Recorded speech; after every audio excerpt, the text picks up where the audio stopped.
దేవునికి స్తోత్రము. ఈ సంవత్సరాంత దిన పరిచర్య కొరకై ప్రభు తన మహాకృప మన మీద నుంచాడు. ఆయన పరిశుద్ధ ఆలయంలోకి మనల్ని సమకూర్చాడు. ప్రభు నామానికి మహిమ కలుగునుగాక. మరి రాత్రికాలం మొదటి వర్తమానం కొరకు దేవుని యొక్క వాక్యాన్ని మనం ఆలోచన చేద్దాం. కీర్తనల గ్రంథం 32వ కీర్తన మొదటి నుంచి 6 వచనాలు మనం మార్చి చదువుదాం. కీర్తన 32 మొదటి నుంచి 6 వచనాలు. తన అతిక్రమములకు పరిహారము నొందినవాడు, తన పాపమునకు ప్రాయశ్చిత్తము నొందినవాడు ధన్యుడు.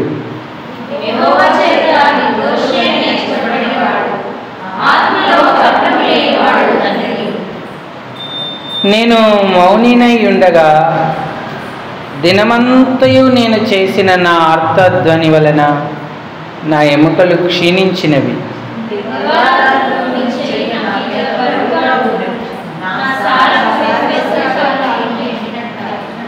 నా దోషమును కప్పుకొనుక నీ ఎదుట నా పాపము ఒప్పుకొంటిని. యెహోవా సన్నిధిని నా అతిక్రమములు ఒప్పుకొందుననుకొంటిని. నీవు నా పాపదోషమును పరిహరించావు.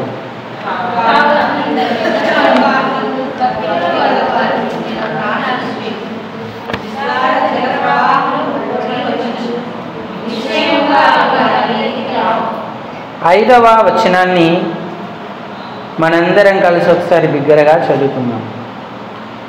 నా దోషమును కప్పుకొనక నీ ఎదుట నా పాపము ఒప్పుకొంటిని. యెహోవా సన్నిధిని నా అతిక్రమములు ఒప్పుకొందుననుకొంది. నీవు నా పాపదోషమును పరిహరించి ఉన్నావు. చాలండి. చదువుకున్న లేఖన భాగం చేరి రాగలిగిన మన హృదయాలకు ఈ రాత్రికాల ఒప్పుకోలు సందేశం నిమిత్తమై హెచ్చరికగా, పురికొల్పుగా, ఆశీర్వాదకరంగా, దీవెనకరంగా ప్రేమగల దేవుడు చేయునుగాక. ఆమేన్. ప్రభు ప్రజలారా, ప్రభునందున్నటువంటి ప్రేమైన వాళ్ళారా, మనం దేవుని యొక్క వాక్యం మీదనే మన మనసు నిలుపుకుందాం. మన దేవుడు యథార్థవంతుడు, దయగలవాడు. ఆయన మహా ఆశ్చర్య కార్యాలను చేయువాడు. తన స్వరూపమున తన పోలిక చొప్పున ఆయన నరులను నిర్మించాడు. దేవుడు వారిని యథార్థవంతులుగా చేసెను కానీ వారు వివిధమైన తంత్రములను కల్పించుకొని ఉన్నారు అని ప్రసంగి గ్రంథంలో అన్నాడు.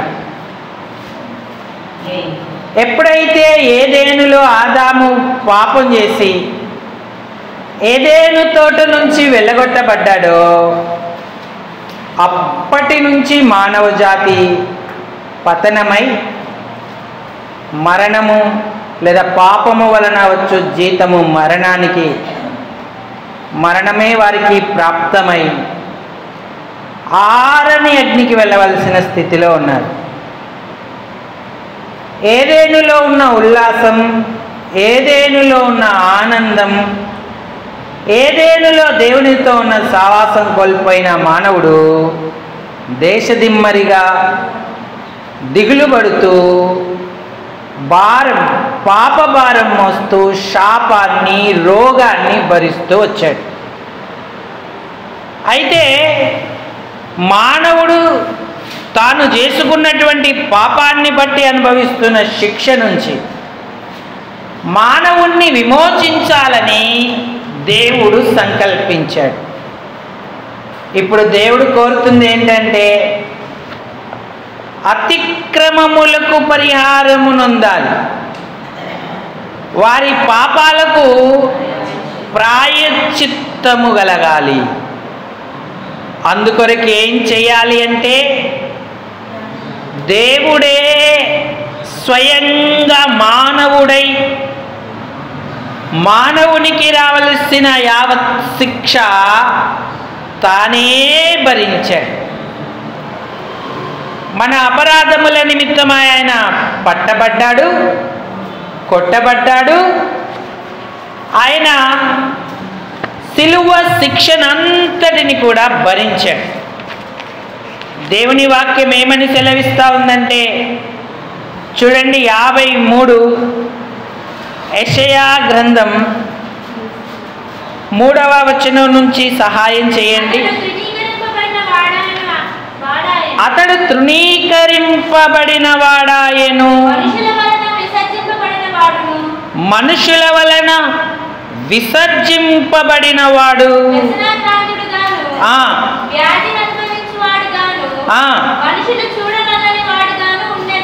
మానవునికి ఉన్న రోగాలన్నీ ఆయన భరించాడు. వ్యసనాక్రాంతుడిగా, వ్యాధిని అనుభవించిన వాడిగా, మనుషులు చూడనొల్లని వాడిగా తను తాను చేసుకున్నాడు. అతన్ని తృణీకరించాం, మనం విసర్జించాం. 4వ వచనంలో అన్నాడు, నిశ్చయముగా అతడు మన రోగములను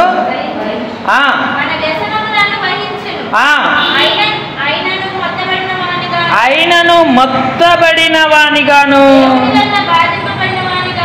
దేవుని వలన బాధింపబడిన వానిగాను, శ్రమనొందిన వానిగాను మనం అతనిని. యేసుప్రభు వారు శిలువ మీద పొందిన ఆ శిక్ష వివరణ అంతా ఇక్కడ రాయబడింది.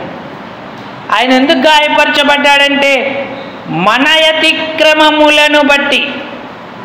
ఎందుకు నలగొట్టబడ్డాడంటే మన దోషాలను బట్టి ఆయన నలగొట్టబడ్డాడు. మన సమాధానార్థమైన శిక్ష అతని మీద పడెను అన్నాడు. సిలువలో యేసు ప్రభువారు మానవాళి సంపూర్ణ రక్షణకు అవసరమైన కార్యాన్ని చేశాడు.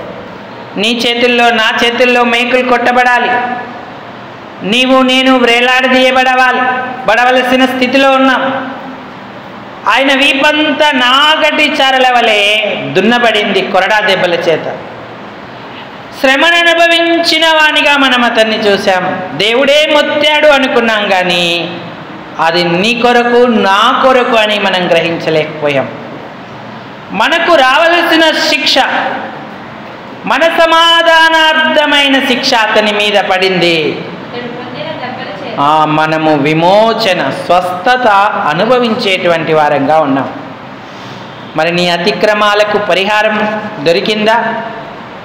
నీ పాపాలకు క్షమాపణ కలిగిందా? యేసు ప్రభువారు సిలువలో చేసిన బలియాగం మానవులందరి కొరకు, కానీ అందరికీ అది లభించట్లేదు. ఎవరికి లభిస్తుంది అంటే పాపము ఒప్పుకొనిన వారికే లభిస్తుంది. నేను పాపిని ప్రభువా నన్ను క్షమించు అని అడిగిన వారికి ఆ క్షమాపణ లభిస్తూ ఉంది. అందుకే అతిక్రమములకు పరిహారము నొందినవాడు, పాపమునకు ప్రాయశ్చిత్తము నొందినవాడు ధన్యుడు అన్నాడు. మరి ధన్యకరమైన అనుభవంలోకి నువ్వు వచ్చావా? రక్షించబడతావు. ఈ ధన్యకరమైన అనుభవంలోకి రావాలంటే యేసు ప్రభువారు మనకు అవసరమైన శిలువ కార్యం అంతా పూర్తి చేశాడు, కానీ మన నుంచి అవసరమైన పాపపు ఒప్పుకోలు మనం ఆయనకు చెల్లించవలసిన వారంగా ఉన్నాం. అందుకే అతిక్రమాలకు పరిహారం, పాపమునకు ప్రాయశ్చిత్తం నొందాలి అంటే అక్కడ కీర్తనకారుడు ఏం చేశాడు, ఏమన్నాడు? 32వ కీర్తన, నా దోషములు కప్పుకొనక నీ ఎదుట నా పాపము పాపం ఏం చేశాడంట? ఏంటంటే చెప్పరేంటి? పాపం ఏం చేశాడు? ఒప్పుకొంటిని అన్నాడు. యెహోవా సన్నిధిని నా అతిక్రమములను ఒప్పుకొందుననుకొంటిని. ఎప్పుడైతే ఒప్పుకుంటున్నాడో, ఒప్పుకుందును అనుకుంటున్నాడో, అప్పుడే ఆయన పాపదోషాలన్నీ కూడా పరిహరింపబడుతూ ఉన్నాయి. ఆయనను దేవుడు క్షమించి తన సొత్తుగా, తన కుమారునిగా చేసుకుంటా ఉన్నాడు. ఈనాడు మనం మన పాపాలు, దోషాలు, అతిక్రమాలు దాచిపెట్టుకొని నూతన సంవత్సరంలోకి వెళ్ళబోతున్నామా? లేక వాటిని ఒప్పుకుంటున్నామా? ఒప్పుకుంటే ధన్యులమవుతాం, ఒప్పుకుంటే క్షమాపణ లభిస్తుంది. 1 యోహాను పత్రిక 1వ అధ్యాయము 9వ వచనం. మనము మన పాపములను ఒప్పుకొనిన ఎడల ఆయన నమ్మదగిన వాడును నీతిమంతుడును గనుక ఆయన మన పాపములను క్షమించి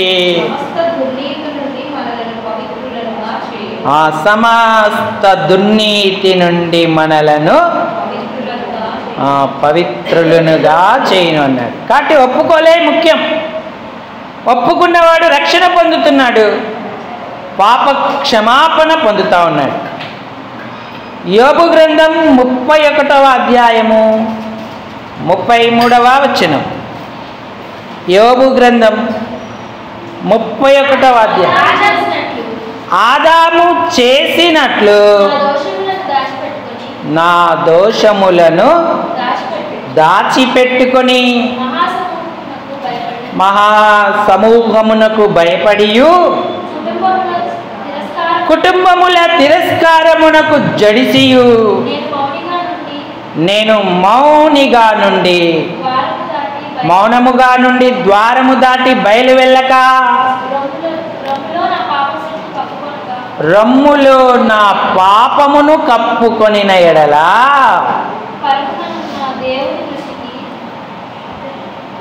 నేను వేషధారిని అవుదును అన్నాడు. ఆదాము ఏం చేశాడయ్యా అంటే దోషాన్ని దాచిపెట్టాడు అన్నాడు. ఇంకా ఏమన్నాడు? రమ్ములో పాపమును కప్పుకొనేను అన్నాడు. అంటే ఒప్పుకోలేదు, దోషాలను ఒప్పుకోలేదు, పాపాన్ని ఒప్పుకోలేదు.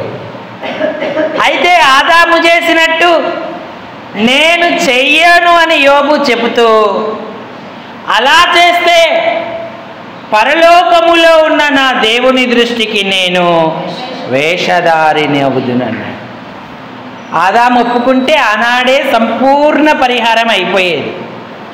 కానీ ఆదాము ఒప్పుకోక తన హృదయంలో దాచిపెట్టుకొని కప్పుకొని, నువ్వు నాకు భార్యగా నుండుటకు ఇచ్చిన ఈ స్త్రీయే అని ఆమె మీద నేరం మోపాడు. ఆ స్త్రీ కూడా ఒప్పుకోలేదు. సర్పము నన్ను మోసపుచ్చినందున నేను తింటిని అంది. అప్పుడు వారిద్దరు ఏదెనులో నుంచి బయటికి వెళ్ళగొట్టబడ్డారు. మానవ జాతి యావత్తు కూడా అదే స్థితిలో పుడుతూ పెరుగుతూ పాపభూయిష్టమైన క్రియల చేత జీవిస్తున్నారు. ఈనాడు దేవుడు యేసు ప్రభు కడపటి ఆదాముగా ఈ లోకానికి వచ్చి ఆయన మన అందరి నిమిత్తం చేయవలసిన కార్యం చేశాడు. ఈనాడు మనం చేయాల్సింది ఏంటంటే పాపము ఒప్పుకొని దోషమును దాచిపెట్టకుండా ఆయనకి చెప్పి క్షమించమని వేడుకుంటే ధన్యులమవుతాం, రక్షణ అనుభవం పొందుతాం. యేసు ప్రభు వారు సిలువ వేయబడినప్పుడు ఒక దొంగ ఒప్పుకోలేదు, మరొక దొంగ తన స్థితిని ఒప్పుకున్నాడు, పశ్చాత్తాపడ్డాడు. అతడు దేవునితో పాటు పరదేశంలోకి వెళ్ళిపోయాడు, యుగ యుగములు ఆయనతో ఉండడానికి వెళ్ళిపోయాడు. ఈనాడు నువ్వు కప్పుకుంటున్నావా, ఒప్పుకుంటున్నావా? నీ పాపం మనోపూర్వకంగా ఎప్పుడైతే నువ్వు ఒప్పుకుంటావో ధన్యుడవుతావు. దేవుని యొక్క ఆశీర్వాదం, రక్షణ దీవెన నీకు కలుగుద్ది. కానీ ఏ సమయం ఎప్పుడు ఎలా ఉంటుందో తెలియదు. యేసు ప్రభు వారు చేసిన ఈ బలియాగం పైన విశ్వాసం ఉంచి నేను పాపిని ప్రభు అని ఒప్పుకో, అప్పుడు నువ్వు ధన్యుడవు అవుతావు, రక్షణానుభవం నీకు కలుగుతుంది. మనందరం కూడా ఒకప్పుడు దాచిపెట్టుకొని ఒప్పుకోని స్థితిలో ఉన్నవారమే. కానీ ప్రభు యొక్క శిలువ త్యాగం మనల్ని దర్శించినప్పుడు నేను పాపిని ప్రభు అని మనం ఒప్పుకున్నాం. కప్పుకొనక ఆయన రక్తం చేత మనము శుద్ధి చేయబడినటువంటి వారంగా ఉన్నాం. దేవునికి స్తోత్రం. అయితే అంతటితోనే మనం పరిపూర్ణం కాలేదు. కానీ మన ఆధ్యాత్మిక జీవితంలో ఇంకా ఎన్నో దోషాలు, పాపాలు మనల్ని అంటి ఉన్నాయి. యాత్రలో నడుస్తూ ఉన్నప్పుడు మనము అతిక్రమించిన విషయాలను ఆయన సన్నిధిన విశ్వాసులైన మనము ఎప్పటికప్పుడు ఒప్పుకొని విడిచిపెట్టేటువంటి వారముగా ఉండాలి. సామెతల గ్రంథం 28వ అధ్యాయం 13వ వచనం.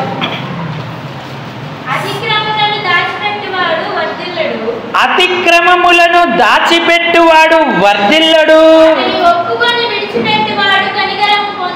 వాటిని ఒప్పుకొని విడిచిపెట్టువాడు కనికరము పొందును అన్నాడు. అందుకే మనం ఏది దాయొద్దు దేవుని ఎదుట. విశ్వాసులమై ప్రభు సన్నిధిలో ఆయన రక్తదయాల్లో పాలు పొందుతూ ఆయన బిడ్డలుగా కుమారులుగా ఉన్న మనము అతిక్రమములను దాచిపెట్టకూడదు అంటున్నాడు. మనం వర్ధిల్లం. ఈ 2024వ సంవత్సరంలో అతిక్రమించిన ఎన్ని విషయాలను మనం దాచుకున్నాం. ఒప్పుకొని విడిచిపెట్టకూడనటువంటి పాపాలేవి మనలో ఉన్నాయి. నువ్వు కనికరం పొందకుండా నూతన సంవత్సరాన్ని ఎదుర్కోవాలంటే ఎంత ప్రమాదం. కాబట్టి దాచిపెట్టకుండా వాటిని ఒప్పుకొని మనం విడిచిపెట్టేటువంటి వారముగా ఉండాలి. చూడండి, ఒక కుమారుడు ఉన్నాడు. ఆ కుమారుడు తండ్రి యొద్ద ఉన్నాడు. లూకా సువార్త 15వ అధ్యాయము 11వ వచనం. మరియు ఒక మనుష్యునికి ఇద్దరు కుమారులుండిరి. వారిలో చిన్నవాడు తండ్రి ఆస్తిలో నాకు వచ్చు భాగమిమ్మని తండ్రిని అడగగా, ఇద్దరు అన్నదమ్ములు, వారిద్దరూ తండ్రి దగ్గర పెరిగిన వారు, ఇద్దరూ కుమారులే, అన్ని విషయాలను గ్రహించగలిగినటువంటి వారే. కానీ వారిలో చిన్నవాడు తండ్రిని ఆస్తిలో నాకు భాగమిమ్మని అడిగాడు. ఎందుకంటే తండ్రి వయసు వచ్చిన తర్వాత కూడా తండ్రి దగ్గర ఉండడం, ఆయన ఆజ్ఞలు, నిబంధనలు, బాధ్యతలు మోయడం ఆ చిన్నవానికి అంత స్వేచ్ఛ, స్వతంత్రత అనిపించలేదు. స్నేహితులతో మాట్లాడాడు, స్నేహితులను కనుక్కున్నాడు.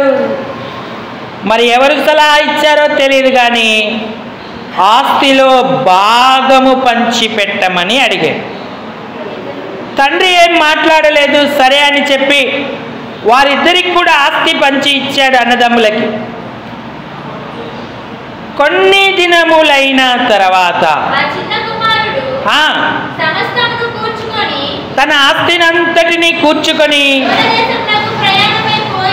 ఆ దూర దేశానికి ప్రయాణమైపోయి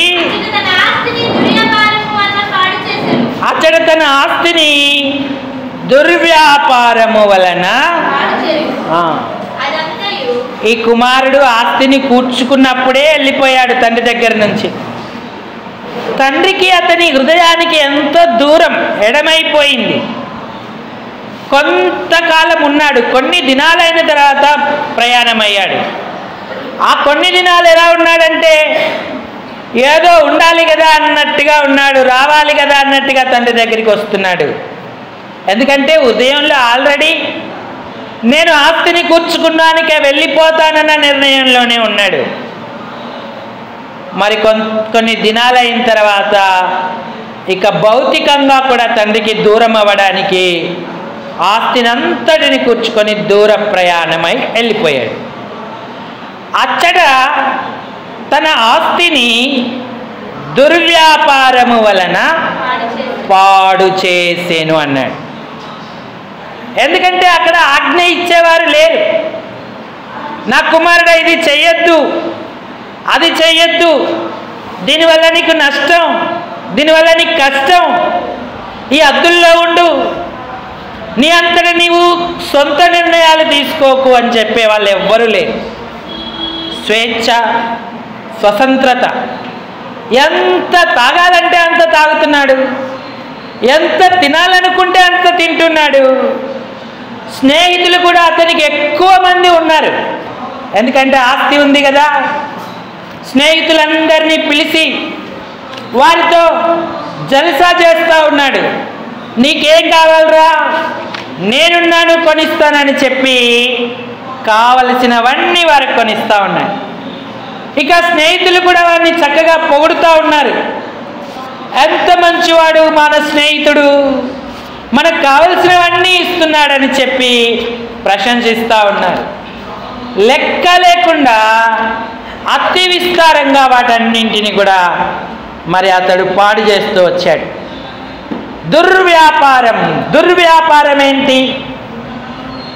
లోకంలో ఎన్నో వ్యాపారాలు ఉన్నాయి. ఏ వ్యాపారానికి పేరు పెట్టారు? అన్ని వ్యాపారాలు లేఖన ప్రకారంగా మనం చేయొచ్చు న్యాయమైన పద్ధతిలో. కానీ ఇదేం వ్యాపారం? దుర్వ్యాపారం అన్నాడు. దుర్వ్యాపారం అంటే ఏంటో తెలుసా? మొదటి పేతురు పత్రిక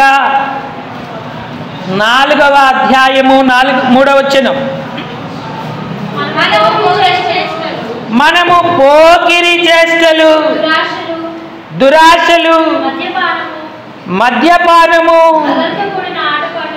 అల్లరితో కూడిన ఆటపాటలు, త్రాగుబోతుల విందులు, చేయదగని విగ్రహ మొదలైన వాటి యందు నడుచుకొనుచు అన్యజనుల ఇష్టము నెరవేర్చుచుండుటకు గతించిన కాలమే. ఇవన్నీ కూడా దుర్వ్యాపారాలే. అపరిమితమైన ఆ దుర్వ్యాపారము నందు మీరు ఇప్పుడు పరిగెత్తలేకపోతున్నారన్నాడు. ఇది రక్షణ పొందిన వారి గురించి చెప్తా ఉన్నాడు. అయితే ఈ చిన్న కుమారుడు ఆ దుర్వ్యాపారం కొరకే పరిగెత్తాడు, అందులో మునిగిపోయాడు. ఇంతలో ఉన్న ఆస్తి అయిపోయింది, ఆ దేశంలో కరువు కూడా వచ్చింది. మరి ఇంతకాలం పోషించి వారికి అవసరమైనవన్నీ ఇచ్చిన ఒక్క స్నేహితుడు అతన్ని తన ఇంట్లో చేర్చుకోలేదు, వానికి అన్నము పెట్టలేదు. ఆ కరువులో చిన్న కుమారుడు విలవిలలాడిపోయాడు. ఉన్నదంతా ఖర్చు అయిపోయిన తర్వాత ఆకలికి అలమటిస్తూ ఉన్నాడు. ఆకలికి అలమటిస్తూ ఎక్కడైనా పని దొరుకుతుందేమో అని తిరిగాడు. అయితే ఒక పందులు మేపేటువంటి కాపరి దగ్గర అతడు పని కుదుర్చుకున్నాడు. పందులకు పెట్టే ఆ పొట్టు తినాలని ఆశపడ్డాడు, కానీ వానికి ఏమీ దొరకలేదు, ఎవ్వడు వానికి ఏమీ ఇయ్యలేదు అని రాయబడి ఉంది. మనం రక్షించబడి దేవుని పిల్లలమై ఆయనతో సావాసం కలిగి ఉండి తప్పిపోతే ఇలాంటి పరిస్థితే మనము ఎదుర్కొంటాం. ఈ 2024వ సంవత్సరంలో ఎన్ని అతిక్రమాలు మనకున్నాయి. మన రొమ్ములో ఎంత పాపము దాచుకుంటూ ఉన్నాం.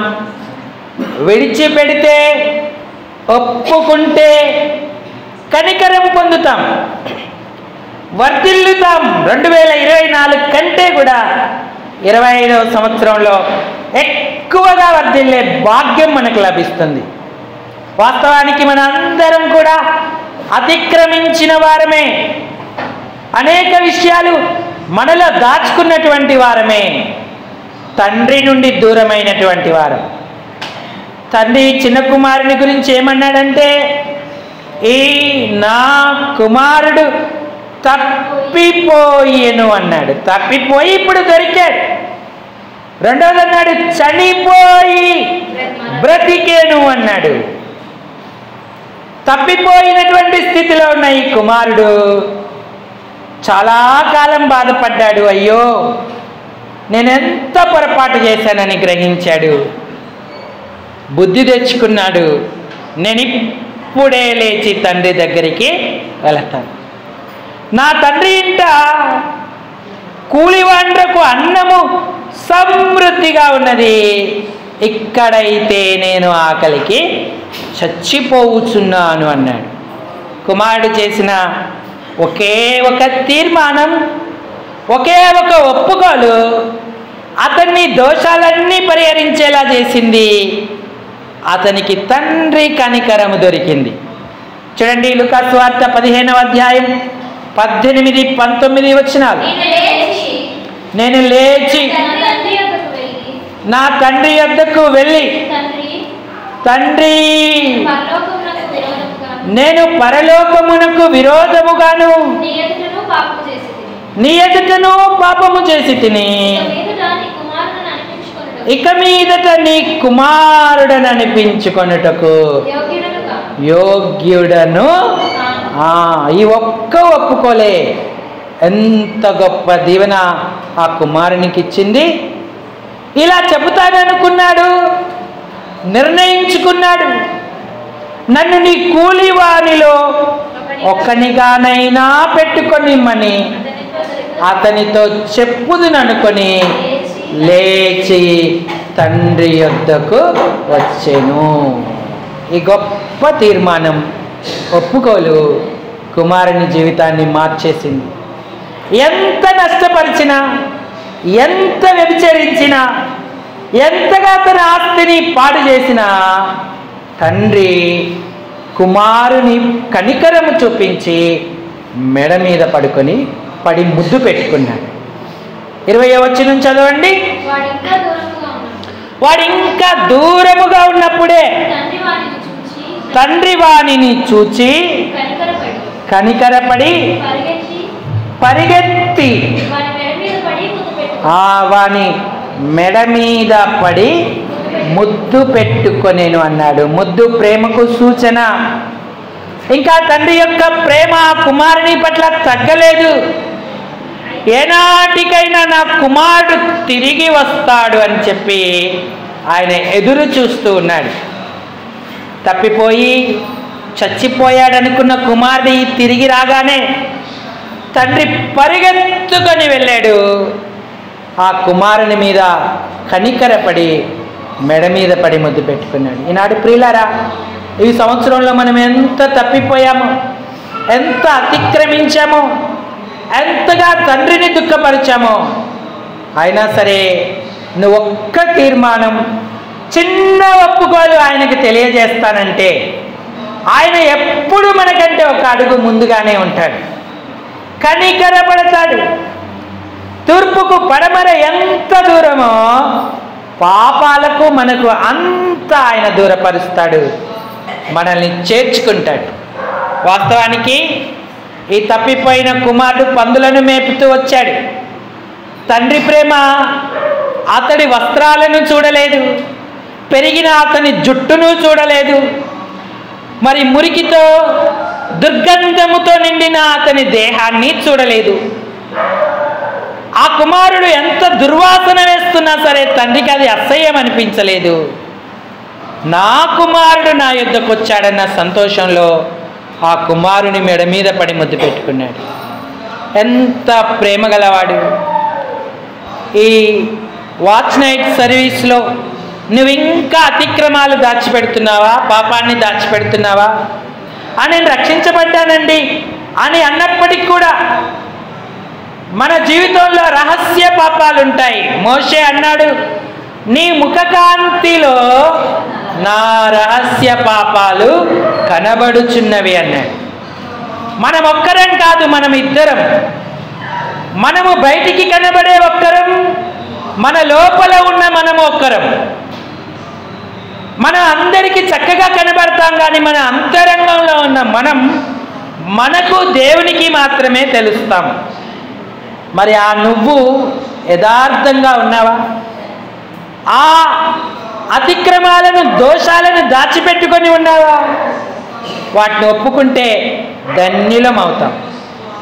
దావీదు చేసిన పొరపాటు, తప్పు, బత్షెబా విషయంలో ఆయన చేసిన తప్పు సంవత్సరము వరకు ఎవరికి తెలియదు. అది దావీదుకు తెలుసు, బత్షెబాకు తెలుసు, దేవుడికి తెలుసు. దావీదు చేసిన ఈ కార్యము దుష్కార్యంగా అతని దృష్టికి కనబడింది. అంతేకాదు, అతడు ఊరియాను చంపించాడు, నరహత్య చేశాడు. అతడు తప్పిపోయాడన్న సంగతి, తన పొరపాటును సంవత్సరం వరకు కూడా అతడు గుర్తించలేకపోయాడు. మనకు తెలుసు కదా, నాతాను ప్రవక్త వచ్చి ఉపమాన రీతిగా బోధించి ఆ మనుష్యుడవు నీవే అన్నప్పుడు దావీదు ఒప్పుకున్నాడు. నేనేనని చెప్పి సింహాసనం దిగి దేవుని ఎదుట సాగిలాపడి ఒప్పుకోలు గీతాన్ని రాశాడు. అతడు ఒప్పుకున్నాడు కాబట్టి కనికరం పొందాడు. ఈనాడు నువ్వు నీ వ్యక్తిగత రహస్య పాపాలు, అతిక్రమాలు దేవుని సన్నిధిలో ఒప్పుకుంటే ఎంతో ధన్యుడవుతావు. దావీదు ఏమన్నాడంటే, అయ్యా, నేను నీ సేవకుడను, నీ కుమారుణ్ణి, నేను తప్పిపోయిన గొర్రెను అన్నాడు. 119వ కీర్తన 176వ వచనం. తప్పిపోయిన గొర్రె వలె నేను త్రోవ విడిచి తిరిగి తిని, నీ సేవకుని వెదకి పట్టుకొనుము, నేను నీ ఆజ్ఞలను మరచువాడను కాను అన్నాడు. తప్పిపోయిన కుమారుడు ఒక్కడే తప్పిపోలేదు, దావీదు కూడా తప్పిపోయాడు, ఇశ్రాయేలీయులు తప్పిపోయారు. నీవు నేను కూడా ఈ సంవత్సర కాలంలో ఎన్నిసార్లు తప్పిపోయాం? అతిక్రమాలను, దోషాలను రొమ్ములో దాచుకొని మనం కొత్త సంవత్సరాన్ని ఎదుర్కొందామా? లేకపోతే పాపం ఒప్పుకొని విడిచిపెట్టి దేవుని కనికరాన్ని పొందుదామా? మార్గము చూపుము ఇంటికి, నా తండ్రి ఇంటికి,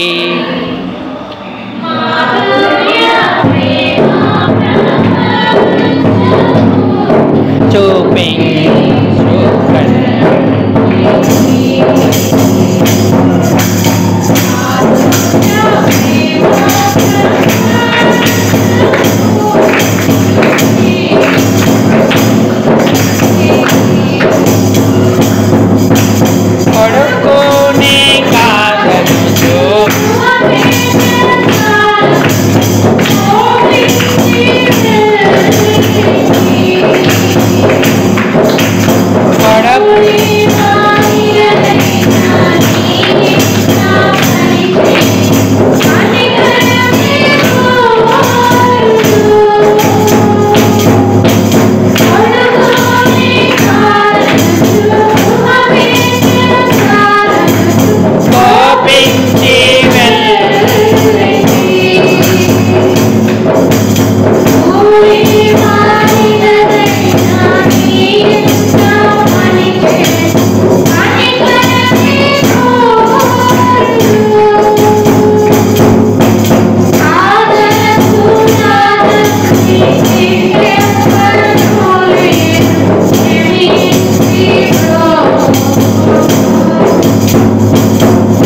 పశ్చాత్తాపడి ఎప్పుడైతే కుమారుడు తండ్రిని వేడుకున్నాడో అతని స్థితిగతులన్నీ మారిపోయాయి. తన దాసులకు తండ్రి ఆజ్ఞాపించాడు. 22వ వచనం లూకా సువార్త 15వ అధ్యాయం. తన దాసులను చూచి ప్రశస్త వస్త్రం, పాత వస్త్రం వద్దు నా కుమారునికి, ఆ కుమారుని బట్టలు తీసివేసి వానికి స్థానము చేయించి ప్రశస్త వస్త్రం త్వరగా తెచ్చి వీనికి కట్టి. ఎందుకు ఉంగరం? నా కుమారుడు అని ముద్ర. ఆ ఉంగరము పెట్టి పాదములకు చెప్పులు తొడిగించుడి, క్రొవ్విన దూడను తెచ్చి వధించుడి, మనము తిని సంతోషపడుదము అన్నాడు. అతన్ని ఎంతో సుందరునిగా చేశాడు. వస్త్రాలు మారాయి, వాసన మారింది. వాని చేతికి ఉంగరం పెట్టారు, పాదములకు చెప్పులు తొడిగారు. ఎంతో మంది దాసులు తండ్రి ఇంట వానుకున్నాడు. నువ్వు నిజంగా పశ్చాత్తాపడితే, నీ పాపం ఒప్పుకుంటే దేవుని కనికరం, తండ్రి కనికరం వలె మనపై చూపబడుతుంది. మనం ఎంతో ధన్యులం అవుతాం. ఈ 2024 సంవత్సరంలో నువ్వు ఎంత ఘోర పాపం చేశావో, ఎంత అతిక్రమం చేశావో తండ్రి అవన్నీ ఏమి చూడడు. అవన్నీ తుడిచేస్తాడు, అవన్నీ తన ఇష్టపూర్వకంగా తీర్చేస్తాడు. నిన్ను నూతన పరచడానికి ఇష్టపడతా ఉన్నాడు ఆయన నిన్ను కనికరించాలని ఆశపడతా ఉన్నాడు. దావీదు కూడా ఒప్పుకున్నాడు, కన్నీరు విడిచాడు, ఏడ్చాడు, బ్రతిమాలుకున్నాడు. నేను తప్పిపోయాను ప్రభువా, నన్ను క్షమించు అన్నాడు, నన్ను దిద్దు అన్నాడు. 51వ కీర్తనలో ఆయన ఆక్రందన అంతా రాయబడి ఉంది. అందులో కొన్ని విషయాలు చూద్దాము. 9-10 వచనాలు. నా పాపములకు విముఖుడవు కమ్ము, నా దోషములన్నిటినీ తుడిచివేయుము. దేవా నా యందు శుద్ధ హృదయము కలగజేయుము, నా అంతరంగములో స్థిరమైన మనసు నూతనంగా పుట్టించు. నీ సన్నిధిలో నుండి నన్ను త్రోసివేయకు, నీ పరిశుద్ధాత్మను నా యొద్ద నుండి తీసివేయకు. నీ రక్షణానందము నాకు మరలా, నేను కోల్పోయాను ఆనందం, మరలా నాకు పుట్టించు అంటూ ఉన్నాడు. సమ్మతి గల మనసు నాకు కలగజేసి నన్ను దృఢపరచు అని అడుగుతా ఉన్నాడు. ఎప్పుడైతే దావీదు పశ్చాత్తాపడ్డాడో దేవుడు దావీదును క్షమించాడు. ఆయన అతిక్రమాలన్నిటిని తుడిచివేసి తప్పిపోయిన కుమారుడికి తండ్రి ఎలాంటి హోదా ఇచ్చాడో మరలా దావీదుకు తన స్థితిని దేవుడు అనుగ్రహించాడు. ఆయన అన్నాడు, నేనే నా చిత్తానుసారంగా నీ అతిక్రమాలను తుడిచివేస్తున్నానన్నాడు. యెషయా గ్రంథం 43వ అధ్యాయము 25వ వచనం. నేనే నా చిత్తానుసారంగా నీ అతిక్రమములను తుడిచివేసి ఉన్నాను, నేను నీ పాపములను జ్ఞాపకము చేసి కొనను అన్నాడు. ఇంకా మీకా గ్రంథంలో అంటాడు, సముద్రము యొక్క అగాధములో నేను వాటిని పారవేసి తిని, ఇక నేనెన్నడూ నీ పాపాలను జ్ఞాపకం చేసుకున్నాను. ప్రియులారా, ఎంత ధన్యత! రక్షణ లేకపోతే ఇప్పుడే పశ్చాత్తాపడు. నా కొరకు ప్రాణం పెట్టావు ప్రభువా, సిలువలో మరణించావు, నా పాపము క్షమించు, నన్ను నీ కుమారునిగా అంగీకరించు అని ఒప్పుకో, నీకు రక్షణ లభిస్తుంది. ఒకవేళ రక్షించబడి దేవుని బిడ్డలమై కుమారులుగా ఉన్నప్పటికీ కూడా తప్పిపోయామా, అతిక్రమించామా, పాపాలు, దోషాలు మన హృదయంలో ఉన్నాయా? వాటిని దాచిపెట్టుకోవద్దు. ఆదాము దాచిపెట్టుకున్నాడు, దావీదు ఒప్పుకున్నాడు. ఆదాము వర్ధిల్లలేదు, దావీదు వర్ధిల్లాడు, కనికరం పొందాడు. తప్పిపోయిన కుమారుడు కనికరం పొందాడు. ఈనాడు దేవుని కుమారులుగా ఉన్న మనము మన అతిక్రమాలన్నిటినీ ఒప్పుకోవాలి. మన దోషాలు, పాపాలు ఆయన సన్నిధిలో ఒప్పుకోవాలి. అవును ప్రభా, అజ్ఞానంగాను, అవివేకంగాను, తెలిసి బుద్ధిపూర్వకంగా నేను అనేక పర్యాయాలు తప్పిపోయాను. ప్రార్థనలో తప్పిపోయాను, ఆత్మీయ జీవితంలో తప్పిపోయాను, వాక్యం చదవడంలో తప్పిపోయాను, ఆలయానికి సాగడంలో తప్పిపోయాను. నువ్వు ఎన్ని కార్యాలు నాకు చెప్పావో అన్నిటి విషయంలో నేను వెళతానని వెళ్ళలేదు, పోను అని కూడా నీ ముఖం ఎదుట నేను చెప్పినటువంటి వాడిగా ఉన్నాను. నన్ను క్షమించు ప్రభా. ఈ సంవత్సరం నన్ను ఉండనిచ్చావు, మరో సంవత్సరం ఉంది, 2025ని ఎదుర్కోబోతున్నాను. నాకు కనికరం ఇమ్మని ప్రభుని అడుగుదాం. 2025 కూడా ఇదే అతిక్రమాలతో, ఇదే దోషాలతో మనం వెళ్ళకూడదు. నూతన పరచబడాలి. పరిశుద్ధాత్మ సహాయాన్ని మనం పొందుకుందాం. ప్రభువా, దావీదు వలె నాకు సమ్మతి గల హృదయం ఇవ్వు, దృఢమైన మనస్సు నాకు దయచేయని ప్రభుని అడుగుదాం. ఈ తలంపులను దేవుడు దీవించునుగాక. అందరూ తలలు ఉంచి కళ్ళు మూసుకోండి. మనం కొన్ని క్షణాలు మౌనంగా